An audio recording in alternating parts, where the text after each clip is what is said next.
Hi, I'm Nancy Gagnier, Executive Director of the South Orange Maplewood Community Coalition on Race.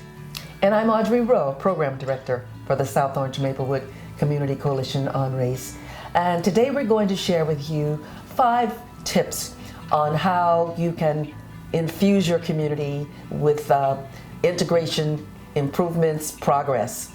The first item we wanted to talk about, actually there are 5, and the first one we'll talk about will be convening your community. We'll talk a little bit about educating so everyone has a common understanding. We're going to talk then about advocating for those things that support integration and inclusion, and then inspiring or celebrating with the larger community, and then finally a little bit about creating a safe space. When we talk about convening, if we're really trying to achieve a goal of integration and inclusion, we're talking about bringing people together who normally might not even interact in the course of the day, and bringing them together in a positive environment where they get a chance to share some ideas and increase their understanding.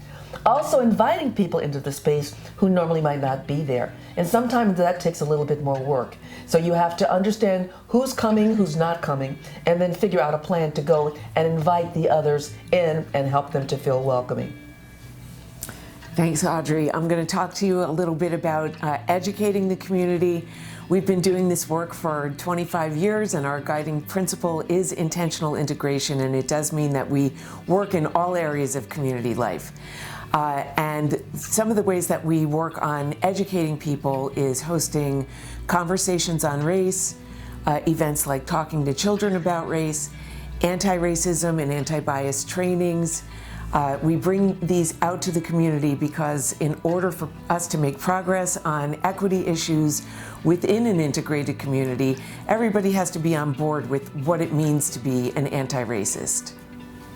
And another important portion of this, achieving this goal of anti-racism or in moving forward with integration and inclusion, is advocating. We become the eyes and the ears and the lens for integration for the rest of the community. That means when decisions are being made, policies are being set, we are reminding ourselves and the community of how that impacts our goal of being truly integrated. We often would be advocating for policies with the town governments.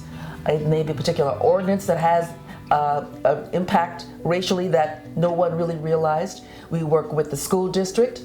We work with community neighborhood organizations and with faith-based communities as well to achieve the goal. So this is a multifaceted effort that impacts all of our lives in all of our areas.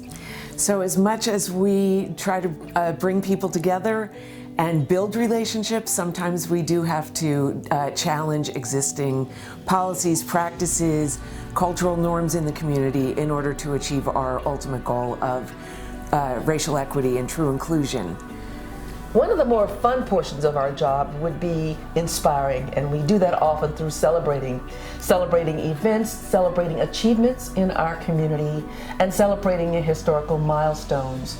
And we convene people around key dates like MLK, for which we've had upward of 800 people in a single space, and people come and celebrate achievements of other groups that make up our community. That's one of our, I think, our biggest strengths.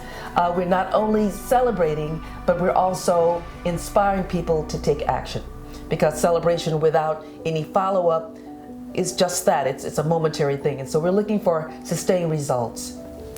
And the last concept we want to talk about today is creating safe spaces. We know that the trainings that we do, even sometimes the celebrating, can be uncomfortable for people. And we want to make sure that when we're having these conversations, people feel supported, welcome, included, and that they can learn in a safe space, and also that no one group or another group is overtaking any space. Safe spaces. And a big piece of that is creating an environment that is not blame focused. So many people are so afraid of doing the wrong thing, saying the wrong thing, be called a racist, that they'll avoid getting some of the information that they're frankly interested in and that we need in order to move forward. So being very mindful of that. And one of the ways we do that is to train facilitated discussions. So people don't just come in and talk randomly without someone who can help to make the conversation run smoothly, respectfully, and that people share the space in the conversation, that it's not dominated by any one person or by any one group. I think that this is 5 of many different things that can be done to help advance integration and inclusion and to minimize racism. And we hope that some of the things we've shared today, Nancy and I, are helpful to you and your community, and we wish you the best in the effort.